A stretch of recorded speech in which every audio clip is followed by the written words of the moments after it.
Thank you. Let's just also draw our attention. I think over the weekend also we had this report coming from Star. We should just load it up on our screens. Matiang'i to become Super CS in changes to boost service delivery. It says county commissioners to take charge of all state services in one government approach. There we go. One government approach system to be rolled out once cabinet is fully constituted by the president. We're eagerly waiting for that. We thought it will happen last week.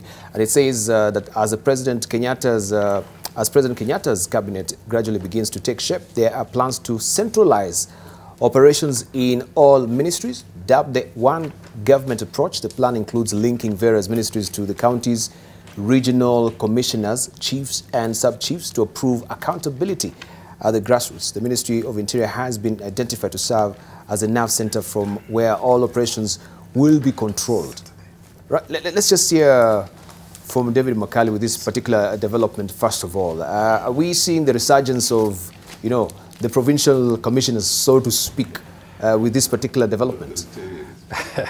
Well, I think from my understanding, you see, people don't look at the last element of that ministry. We say the Ministry of Interior, but there is the other part, a national coordination. A national coordination? Yes, which I think is basically being brought into force. And I think the reorganization of government that is likely to happen is going to bring that ministry to bear. I mean, that the implication of that line to bear. And the coordination is basically back to the old provincial administration system, which we retained and groused about in the beginning, but eventually it was upheld. That's why we have county commissioners. So they will take over the functions that really were initially performed by the the district commissioners coordinating national government functions.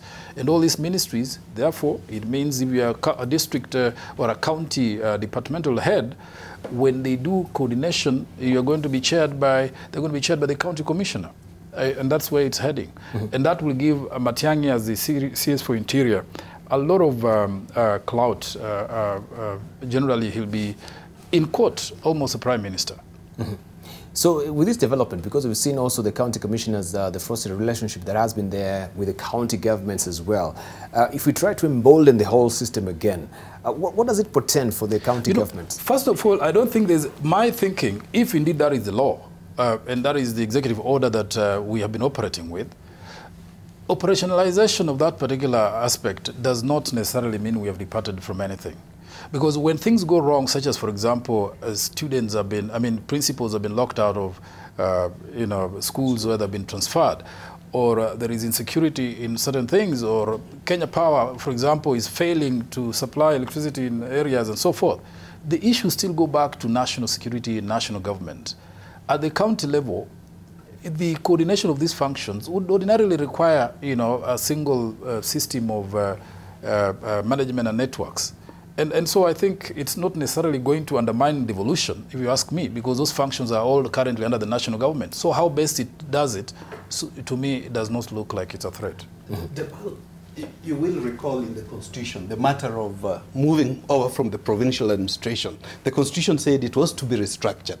I think maybe this is one area where Parliament should help. Yes. Restructuring, although we talked of restructuring, that there is no statute has been brought forth to indicate how that's being done. It seems government is doing it quietly, but it would have been much better that's done within the premise of a statute. But that said, allow me to compliment those 5 or 6 CSS who have been retained by the president for the confidence shown in them.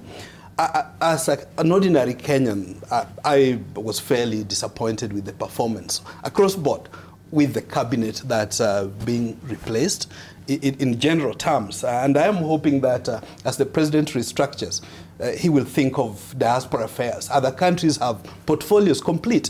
India, Mali, Georgia, and about 6 countries I can mention have ministries of diaspora affairs separate from foreign affairs because of its import. But again, having said that, I'm also hoping that the new people the president brings in will be people that come on the basis of merit, equity, and diversity, so that he's not beholden. But allow me to say something about the sector I am very passionate about, ICT. Right.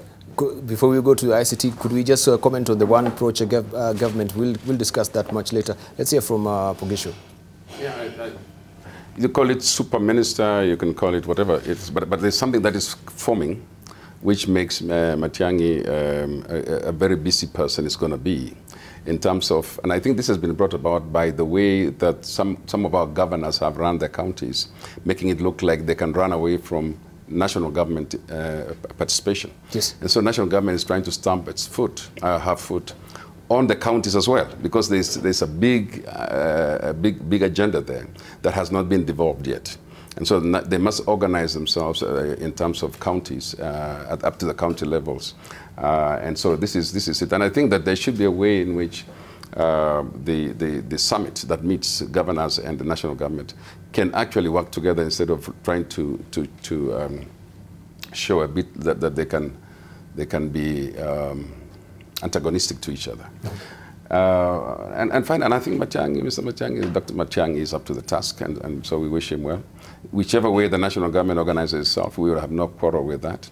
I agree with my friend here that we hope that meritocracy is going to be used in filling up the rest of the gaps in the cabinet. Do you think also this maybe it's a immediate measure to try and curb corruption? Because we can see when it comes to issue of infrastructure, the commissioners have already also been instructed to countersign all contract certificates for government projects before contracts are paid. So are we maybe also getting a prime solution as far as tenterhooks are concerned, getting to every nook and cranny of a county and holding the county government accountable? Yeah, sorry, but before he says anything, I think you're spot on that. Yes. I mean, the national government still sends in a lot of money and still has grants that goes to the county. So this is a situation where we must find a middle point, a point where both governments can really work together in terms of development. But it's going to create some friction, as you can see. One of the things is going to create a friction, and we must look forward to that and be able to deal with it. You see, you don't enhance efficiency by trying to increase the bureaucracy. You don't also enhance the fight against corruption by trying to fight the letter and the spirit of the actual devolution or devolved funds. There is an institution that has got a tenure, what you call a security of tenure, that does a very good job. It does a good job against both governments. You see, the government of the day has an interest in the governments, the national government has a lot of interest in the county governments because some of them are allied to them, some of them are not allied to them. To tell a county commissioner to go and sign every check that is going to be issued by the county governor's office there is in a way trying to defeat the very purpose of devolution. That I can assure you. But what needs to be done is this. What needs to be done is that the office of the Auditor General is there. I can understand the position of the government. Of course, I don't understand it that well, but we can be forgiven, you know, slightly forgiven, for not having acted very firm in the last term.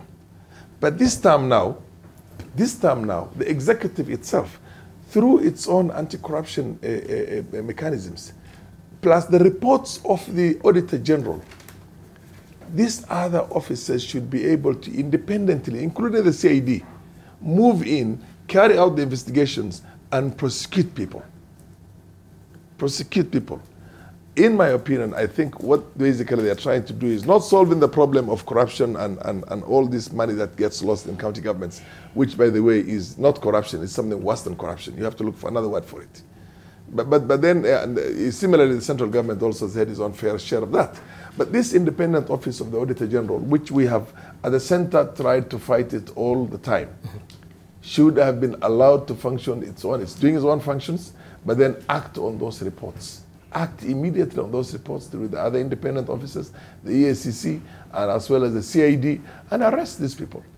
Arrest them and bring them to book. But then by now giving powers to the county commissioners, you're just creating so many more other areas, offices of corruption again, where somebody, before he gets paid, he has to go through this, and he has his road toll on that, and basically that's what it is, and another one, and another one. No. You're still making it more expensive, and still making it more corrupt, and making it more expensive for the taxpayers, Yeah, but then you can act on the basis of the existing institutions right now, and we can perform very well. All right. But the goodwill is the goodwill there. That's the issue. That has to be. Let's hear from David Makali. We'll come to you briefly. I just thought maybe it was a slip of the tongue when Farah said the county commissioner signing off checks of work before the governor. You know, I think he mixed up things, because I don't think the order about ensuring that the projects have been performed relates to county functions or county government projects. It relates to national government projects. And really, in this country, better later now, but before, we had lots of projects which never existed but had been paid for, you know, across the country. Roads which were really shoddily done or not done at all, you know, bridges that were never built and paid for, and things like that. So for me, anything that is going to tighten control and ensure performance is something to celebrate, as long as it does not throttle or kill devolution.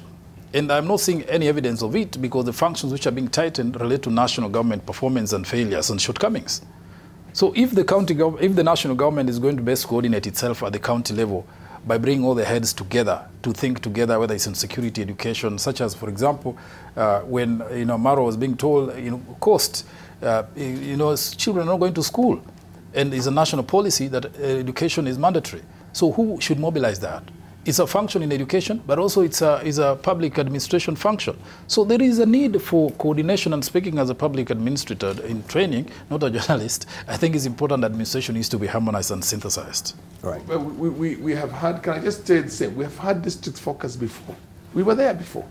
Yeah, we were there when the DC was the focal point of all development in the district. Rural district focus. Yes, rural focus to the district focus. Yeah.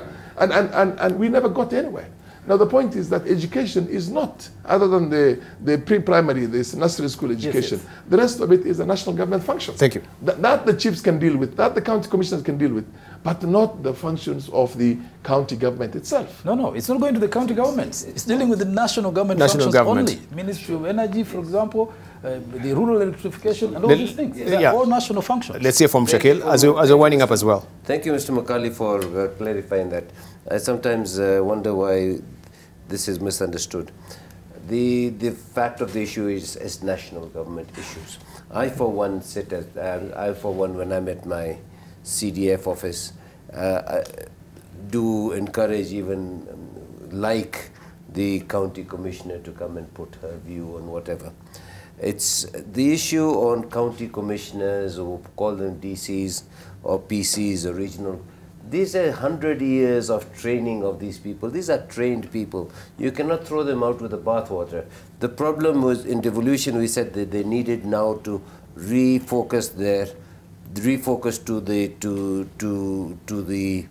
the people and service the people and not take orders from above. So I think basically when you're saying what's happening, I don't see anything wrong with it.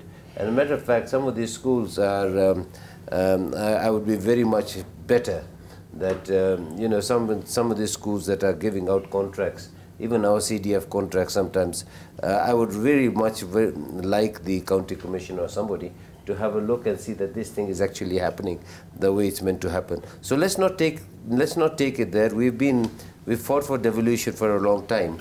We cannot say that devolution is going to come in everything good or bad, and the fact of bureaucracy. There's bureaucracy and the claustrophobia bureaucracy, but there's also some of the elements of bureaucracy that help to streamline things. I chair the African Parliamentarians Against Corruption, and I know how far things are going.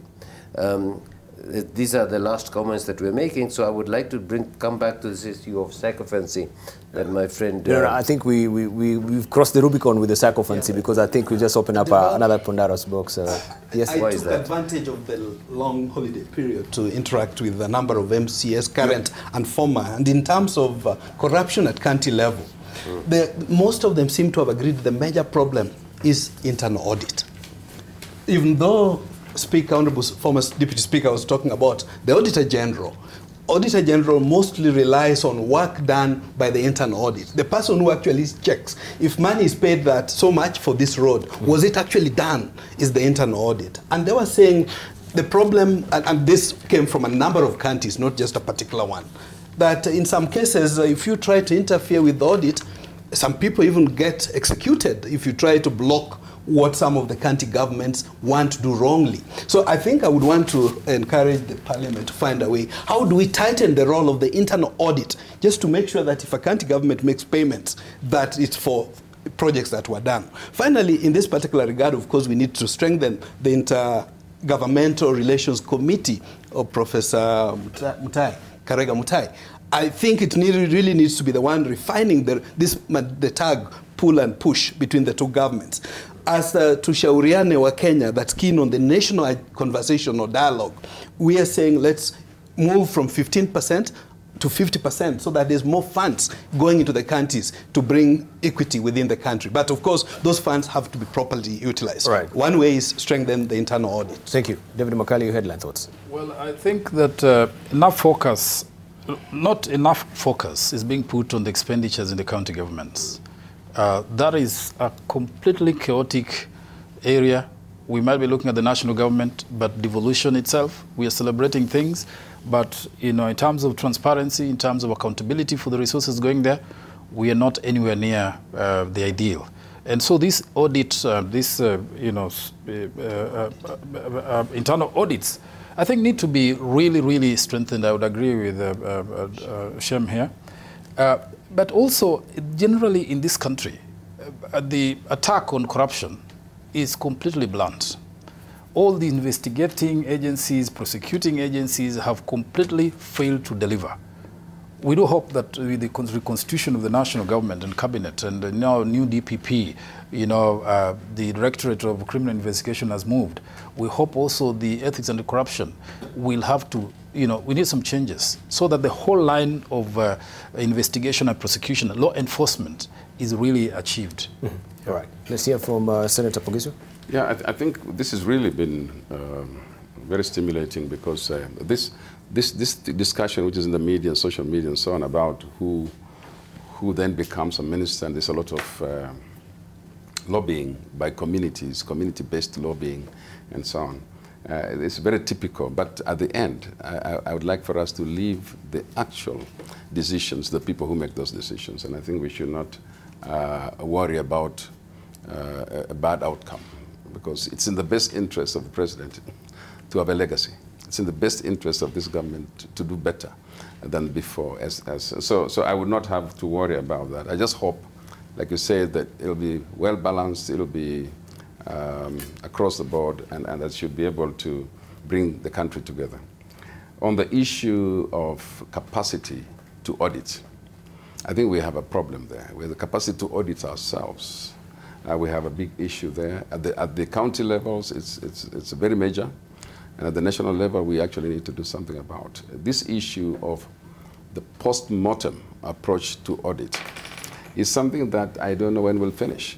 Right now, Auditor General is bringing audits of 2014, 2015, and now we are now in 2018. So we're looking at, and business is based on those audits, which are old now. And I think we should just be able to find a way of speeding up that matter so that we are current on audits and that we are very serious in making sure that we curb this corruption. Faramali, very briefly. Yeah, I totally agree with you that the Office of the Auditor General itself has got to be enhanced. And literally, although you have internal auditors in every ministry, there's an internal auditor for that department in that particular county. Then there's also need to have so many new auditors employed by the Auditor General himself, who can then go also and counter-check these things, right, so that account reports of the accounts themselves do not have to be 4 years late. The very least they can be is that as early as 6 months into the project itself, there should be red flags. Where there are red flags, and I think the Auditor General Office, with that independence they have, you see, the internal auditors do not have that independence because the internal auditors report to the Treasury, but then this other one, they've got the security of tenure and they have that independence. So there's need to enhance the capacity of the Auditor General's Office in the counties themselves, in everywhere. As he puts it, It's a corruption galore. It's like everybody's on the rampage. Thank you. I mean, the public is losing everything. Money that goes, before it used to be, in the 60s and the 70s, there were 5%, 10%. This time, obviously, about 8%, I think, or 90%. Thank you, Father. Because as he puts it, there are ghost projects by the county government and even the central government. They are ghost projects. They are projects that they are on books, paid for fully, with all the documentation, including completion certificates and everything, the engineer's reports, everything. Thank you. And they don't exist. Thank you. Thank you very much. I really want